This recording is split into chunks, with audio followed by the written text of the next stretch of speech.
Commander Vexthorn had been doing threat assessments for the Unified Galactic Council for approximately 217 cycles, and in that entire time, the most exciting thing that had happened was a coffee spill on his console. Well, not coffee, obviously. The Zentari equivalent, which tasted like burnt rubber and existential dread. But the point stood. His job was monumentally catastrophically boring. "Commander, I have the bioscan results for Sector 7's newly discovered species," chirped Pip, his assistant, who had the enthusiasm of someone who had not yet realized that galactic bureaucracy was where dreams went to die. "Let me guess," Vex said, not looking up from his datapad where he was playing Asteroid Collapse. "Threat level, mild annoyance, herbivore, possibly develops warp capability in 3,000 years. File it under ignore until relevant." "Actually, these ones already have faster-than-light travel," Pip said, bouncing on his forelegs like an excited puppy. Which was ironic, considering what was about to happen. "They call themselves humans, from a planet called Earth." Vex sighed the sigh of someone whose break time was being interrupted by work. "Fine. Run the standard protocol." He watched as Pip inserted the biological data into the scanner. The same scanner they had used for every species assessment since the council formed. It was foolproof, idiot-proof, drunk Zentari-proof. The thing literally could not mess up. It analyzed biological markers, evolutionary traits, psychological patterns, technological advancement, and spat out a threat assessment ranging from harmless to concerning. The scanner hummed. Then it stuttered. Then it made a sound Vex had never heard before, something between a wheeze and a scream. The display flickered, crashed, rebooted, and then, in letters so bright they practically burned his retinas, displayed, "Threat level, Extinction." Vex stared. Pip stared. The scanner, having delivered its apocalyptic message, seemed to stare back.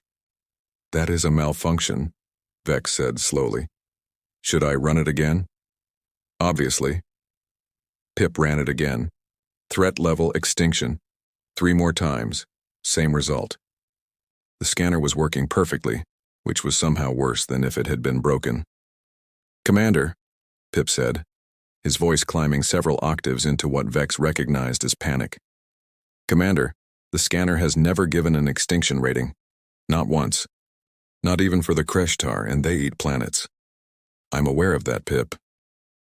"The protocol says we need to immediately alert the council director and initiate containment procedures." Vex looked at the data again. Humans. From Earth. A species that had barely left their own solar system. Their planet was not even classified as strategically important.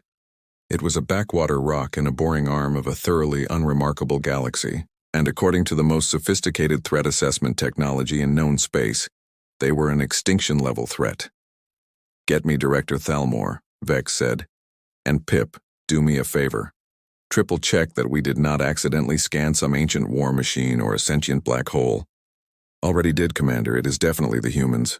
Fantastic, just fantastic." Vex's boring job had just become terrifying. Director Thalmor was exactly what you would get if you gave a bureaucratic form sentience and a bad attitude. He was a Vorxian, which meant he looked like a very disappointed octopus in a suit, and he had absolutely zero patience for what he called scanner theatrics.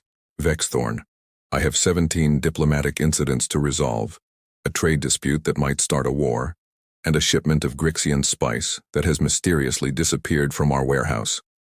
I do not have time for your broken scanner." "It is not broken, Director. I have run the diagnostic 4 times.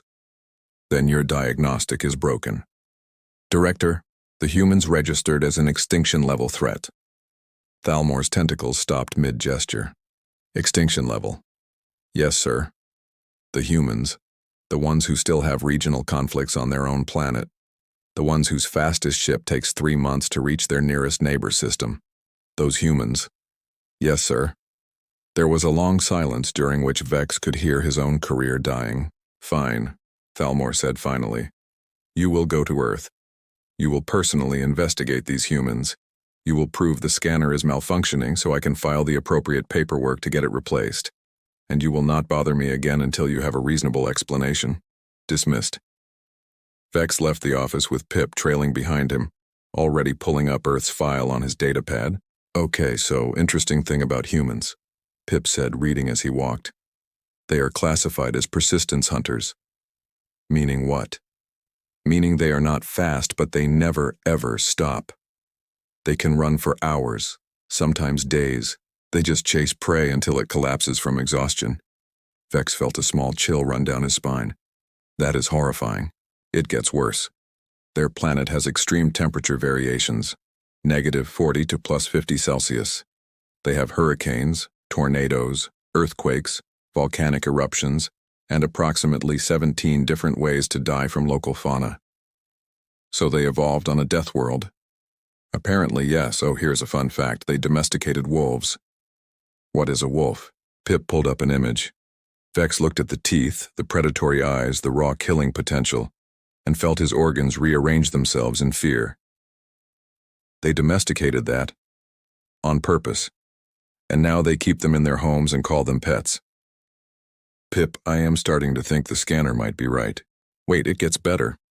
Human entertainment includes something called horror movies where they watch simulated death scenarios for fun. They also invented recreational skydiving, which is jumping out of aircraft for no survival-related reason. And they have a food called hot sauce, which causes pain, and they eat it voluntarily. Vex sat down heavily. They are insane. Or really, really dangerous. What is the difference at this point? Pip scrolled further. Oh, look. They invented nuclear weapons before they invented proper space travel. They figured out how to split atoms and nearly destroyed themselves multiple times. Right, that settles it. We are going to Earth, and we are going to figure out what the scanner saw that we are missing. Should I pack the diplomatic immunity documents? Pack the survival gear, Pip. I have a feeling we are going to need it. They boarded the long-range shuttle with a growing sense of dread. Vex spent most of the journey reviewing human cultural files, and each new piece of information was more disturbing than the last. Humans fought wars over resources, ideology, and sometimes just wounded pride. They had invented hundreds of ways to kill each other and then, bafflingly, had also invented medicine to save each other. They were walking contradictions, violent and compassionate, self-destructive and survival-driven, individually weak but collectively terrifying. By the time they reached Earth's orbit, Vex had developed a theory. Maybe humans were not dangerous because of what they were, but because of what they could become. Maybe the scanner saw potential, not present threat. He was wrong, of course, but he would not figure that out until it was far too late to leave. Vex and Pip materialized in what the humans called a gym, which was apparently a place where humans went to voluntarily torture themselves. The smell alone was a violation of several council health codes. Why? Vex whispered. Are they lifting heavy objects and then putting them down again? Exercise, apparently, Pip said, consulting his datapad. They do this to make their muscles stronger. Their muscles are not strong enough already? They watched as a human male, identified by Pip's scanner as Marcus, picked up what had to be 200 kilograms of metal and lifted it above his head repeatedly. Marcus was sweating, grunting, and looked like he was in active distress, but when he finished, he smiled. That is unnatural, Vex said. He is complaining about leg day, Pip said, listening to the translation feed. Apparently that is when they specifically torture their leg muscles. And the others are encouraging him? Yes, it is some sort of social bonding ritual. They spent 3 hours in the gym, watching humans push their bodies past reasonable limits while discussing something called meal prep and protein intake.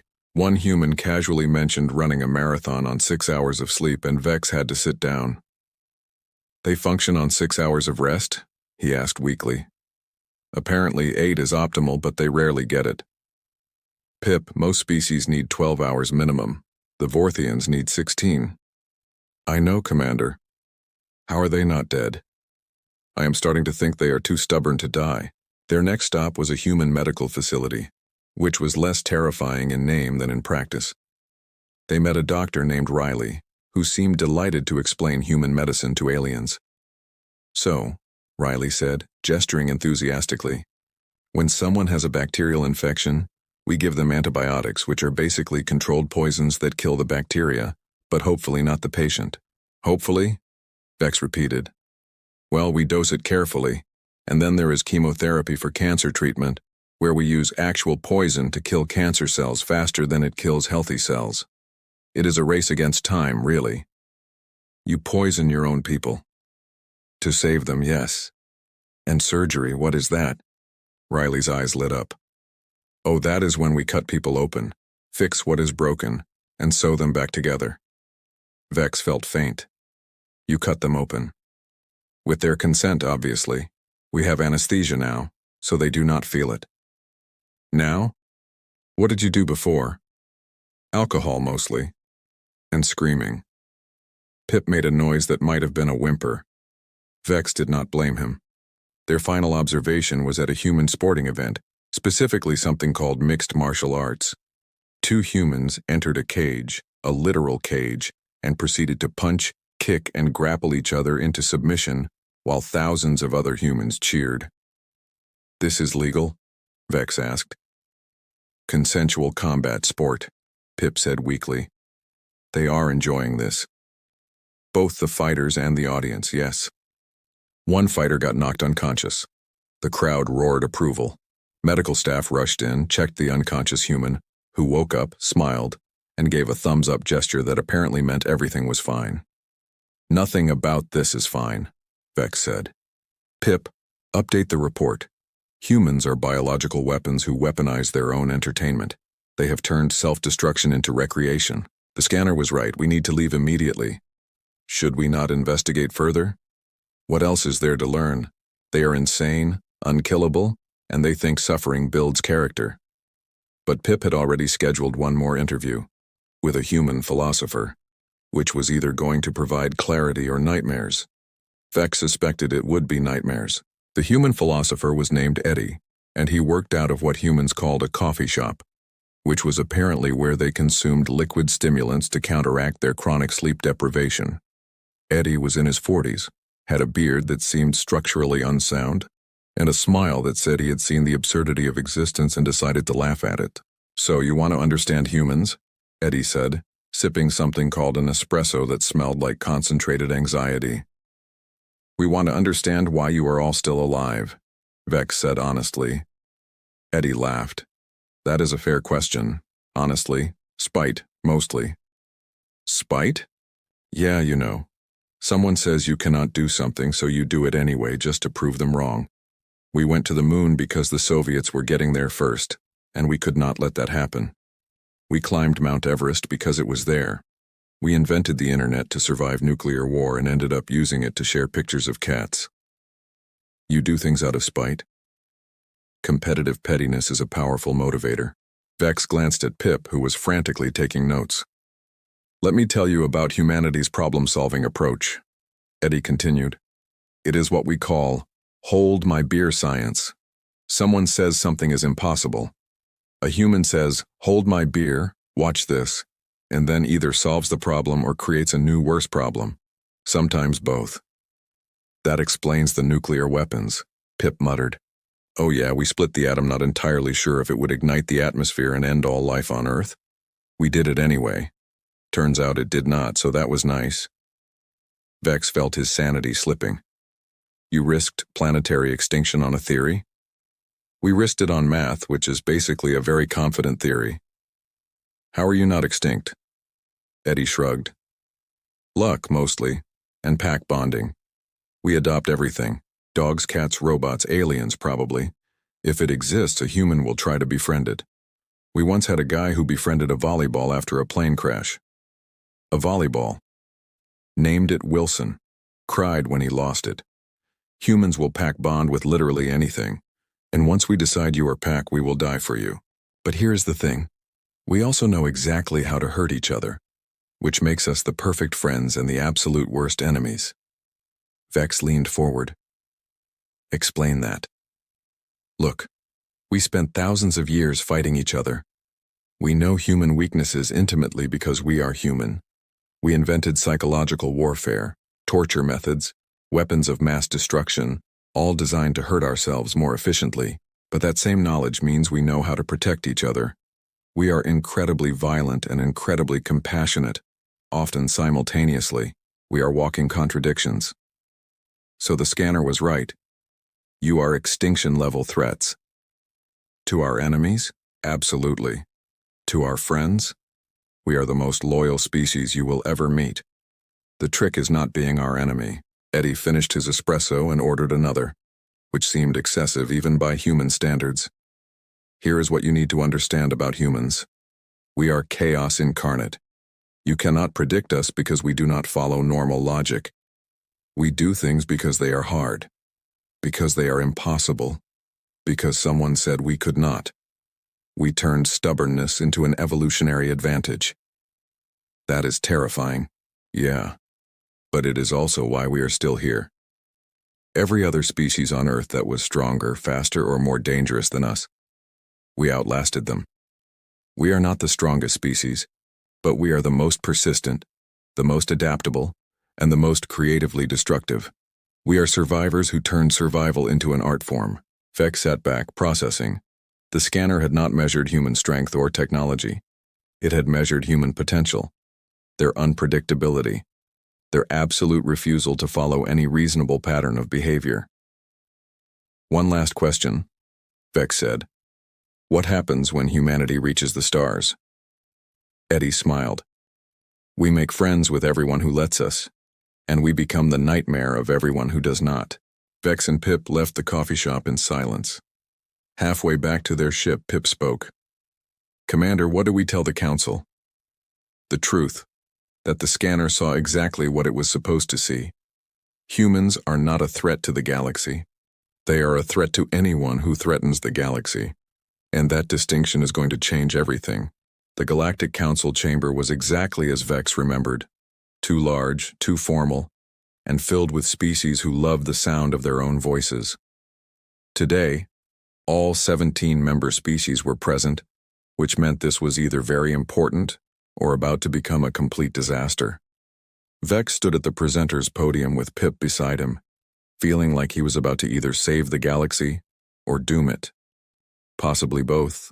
Counselors, Vex began.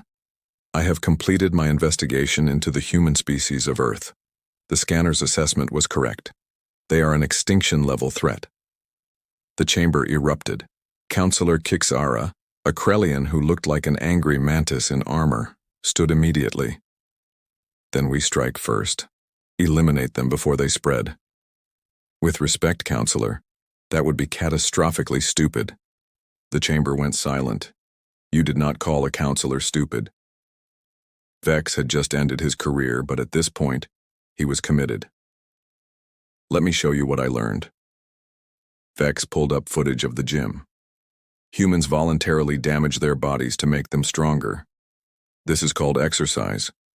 Next, the hospital. They use poison as medicine and cut each other open to heal wounds. This is called surgery. Finally, the combat sports. They fight each other for entertainment in what they call consensual violence. This proves they are dangerous, Chixara said. This proves they are insane, Counselor Lumina countered. She was a Celestine, a species of peaceful energy beings. We should quarantine their system and observe from a distance. Both approaches will fail, Vex said. Attack them, and they will unite against you. Humans have a saying. The enemy of my enemy is my friend. They will put aside centuries of conflict to fight a common threat. Ignore them, and they will show up anyway because they are curious, stubborn, and constitutionally incapable of staying put. He played one more clip, a human movie quote. I am not stuck in here with you. You are stuck in here with me. That is their philosophy. They do not see themselves as prey, ever. They are either your friend or your nightmare, and you do not get to choose. They choose. The council erupted into arguments. Kixara wanted military action. Lumina wanted isolation. Others suggested everything from diplomatic outreach to ignoring the problem and hoping it went away. That was when the chamber doors opened. A human walked in, flanked by two security officers who looked deeply uncomfortable. She was tall, dark-skinned, wearing a formal suit, and carrying a bag that made several counselors reach for their weapons. Ambassador Torres? Vex said weakly. Commander Vexthorn, she said with a smile that could disarm bombs. I heard you were talking about us, thought I would clear some things up. How did you even know about this meeting? We have been monitoring council communications since we achieved FTL. You all are not very subtle. She walked to the center of the chamber like she owned it. I understand you are concerned about humanity being an extinction-level threat. I am here to confirm that the scanner was absolutely correct. The chamber erupted again. Torres waited patiently. However, she continued once they quieted, you are thinking about it wrong. We are not a threat to the galaxy. We are a threat to anyone who threatens the galaxy. Big difference. She opened her bag. Half the council flinched. She pulled out a coffee thermos, a bottle of hot sauce, and a small fluffy creature. This is a puppy, a baby wolf. We domesticated their ancestors and now they love us unconditionally. This is coffee and hot sauce. We consume both voluntarily. And this, she placed a datapad on the podium, is our application to join the Galactic Council. You cannot just apply, Kixara said. Why not? We meet all the criteria. FTL travel, planetary unification underway, desire for peaceful coexistence. Also, we already made friends with the Zephyr Collective, the Nomad Clusters, and the Fringe Alliance. Those are independent systems we have been trying to recruit for decades, Thalmor said, speaking for the first time. Yeah, we brought them cookies. They really like the cookies. Look, here is our pitch. Humanity wants to join the Council. We offer military support, creative problem-solving, cultural exchange, and really good food. In exchange, you do not try to kill us, and we do not have to prove why that would be a bad idea. The puppy yawned.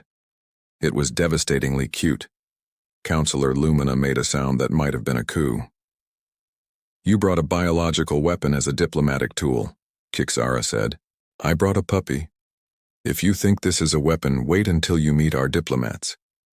Torres locked eyes with each counselor in turn. Humanity is coming to the stars whether you like it or not. You can have us as allies, or you can have us as a problem. Your choice.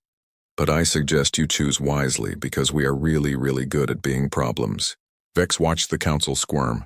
They were terrified and intrigued in equal measure. The puppy sealed the deal. That and the realization that humanity had already infiltrated 3 independent systems through friendship and baked goods. The vote took 2 hours. In the end, 14 voted yes, 2 voted no, and 1 abstained because they were still analyzing the puppy. Humanity was officially part of the Galactic Council. Vex had a horrible feeling he knew what his next assignment would be. 6 months later, Vex stood in the Council observation deck, watching a human restaurant open on Station Kepler 7. It was the 14th human establishment this month. They had also introduced something called game night to diplomatic relations, and participation was somehow mandatory despite no official rule stating so. Commander, the weekly potluck is tonight, Pip said, looking at his schedule. Ambassador Torres is bringing something called jambalaya. I do not know what that is, and I am afraid to ask. It is spicy, apparently. Of course it is. Vex had been appointed permanent human liaison, which was the Council's polite way of saying this is your problem now. In 6 months, humanity had revolutionized Council operations, mostly by ignoring every established protocol and doing whatever seemed most efficient. Human military tactics, which consisted of creative chaos and what they called improvised solutions, had been integrated into Council defense. 3 previously hostile species had joined the Council after humans befriended them through shared meals and something called movie nights. The Krellians, who had been skeptical at first, now had a weekly poker game with the human Marines. How did this happen? Vex asked the universe. They brought tacos, Pip said simply. Taco Tuesday changed galactic diplomacy forever. That cannot be true. The Celestines wrote a thesis on it, titled, The Transformative Power of Handheld Food. Vex pinched the bridge of his nose, which was something he had learned from watching humans express frustration. Commander, you have to admit, it is working. War declarations are down 40%. Trade agreements are up 60%. And overall, galactic happiness has increased measurably. Because of tacos and game night. And puppies. The puppy exchange program is wildly popular. Vex could not argue. The galaxy was measurably better with humans in it. They had taken the cold, formal bureaucracy of the council and injected it with warmth, humor, and an alarming amount of hot sauce. Species that had not spoken in centuries were now sharing recipes. Military alliances were forming over board games. The Fringe Alliance had joined the council specifically because a human taught them about pizza. "Commander," Pip said carefully, "do you regret investigating the humans?" Vex thought about it. His job had gone from boring to chaotic. His stress levels had quadrupled. He had consumed more coffee in 6 months than he had in his entire previous life. He had also laughed more, learned more, and felt more alive than he ever had. "No," Vex said finally. "The scanner was right. Humans are an extinction-level threat. To stagnation, to loneliness, to the idea that the galaxy has to be a cold, formal place. They are chaos incarnate, but it is the kind of chaos that builds rather than destroys. Vex, so they are dangerous. Incredibly, but they are our dangerous. And honestly, Pip, I would rather have them as friends than wonder what would happen if they were enemies." Ambassador Torres appeared on the observation deck, carrying a bag of something that smelled amazing and probably violated health codes. "Pip, game night starts in an hour. We are teaching the Vorxians how to play Monopoly." "What is Monopoly?" "A friendship-destroying board game about real estate. It is going to be great." Vex sighed, but he was smiling. "I will be there." As Torres left, Vex pulled up his report for new threat assessors. He had rewritten it 17 times and finally settled on something simple. If your scanner shows extinction level, check if it is humans first. If yes, do not panic. They are either your best friends or your worst nightmare, and the terrifying part is they will let you choose which one. Choose friendship. Trust me on this. Also, try the tacos. You will understand everything after the tacos. He sent the report and looked out at the stars. Somewhere out there, humanity was spreading, making friends, sharing food, and probably doing something inadvisable that would somehow work out fine. The galaxy would never be the same. Vex decided that was probably a good thing. "Commander," Pip said, "Torres left cookies for us. They are chocolate chip." "What is chocolate chip?" "No idea, but they smell amazing." Vex took one. It was delicious, warm, and somehow tasted like hope. "Pip, update my official assessment." "To what, Commander?" "Threat level, extinction, addendum. To anyone who deserves it. For everyone else, they are the best thing that ever happened to the galaxy." Pip filed the report. Somewhere in the council archives, the scanner's original assessment remained unchanged. Threat level, extinction. It was still correct, just not in the way anyone expected. And as Vex ate his cookie and prepared for game night, he realized the humans had already won. Not through force or fear, but through friendship, food, and the absolute audacity to look at the cold, formal galaxy and say, "We can make this better." They were right. The terrifying part was, they were always right. And the galaxy was learning to love them for it.